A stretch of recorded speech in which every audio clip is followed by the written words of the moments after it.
IPL league దశలోని చివరి మ్యాచ్లో బెంగళూరు సత్తా చాటింది. లక్నోపై విజయం సాధించింది. క్వాలిఫైయర్ 1కు దూసుకెళ్లింది. ప్లే ఆఫ్కు ఏ జట్లు చేరుకున్నాయి? క్వాలిఫైయర్ ఎలిమినేటర్ మ్యాచ్లో ఎవరితో ఎవరు తలపడనున్నారు? ఐపీఎల్లో లీగ్ దశ ముగిసింది. చివరి మ్యాచ్లో లక్నోపై గెలిచిన బెంగళూరు క్వాలిఫైయర్ 1కు అర్హత సాధించింది. ముందుగా బ్యాటింగ్ దిగిన లక్నో సూపర్ జైంట్స్ 20 ఓవర్లలో 227 పరుగుల భారీ స్కోరు చేసింది. కెప్టెన్ రిషబ్ పంత్ చివరి మ్యాచ్లో చెలరేగిపోయాడు. మెరుపు సెంచరీతో సత్తా చాటాడు. ఆ తర్వాత 228 పరుగుల టార్గెట్తో బ్యాటింగ్ దిగిన ఆర్సీబీ 18.4 ఓవర్లలో 4 వికెట్లు కోల్పోయి లక్ష్యాన్ని సునాయాసంగా ఛేదించింది. కెప్టెన్ జితేష్ శర్మ వీరవిహారం చేశాడు.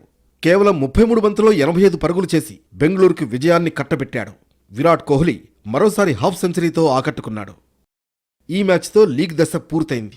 పంజాబ్, బెంగళూరు, గుజరాత్, ముంబై ఇండియన్స్ ప్లే ఆఫ్కు అర్హత సాధించాయి.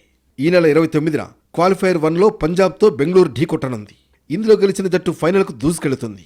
ఓడిన జట్టు క్వాలిఫైయర్ 2లో ఎలిమినేటర్లో గెలిచిన జట్టుతో తలపడనుంది.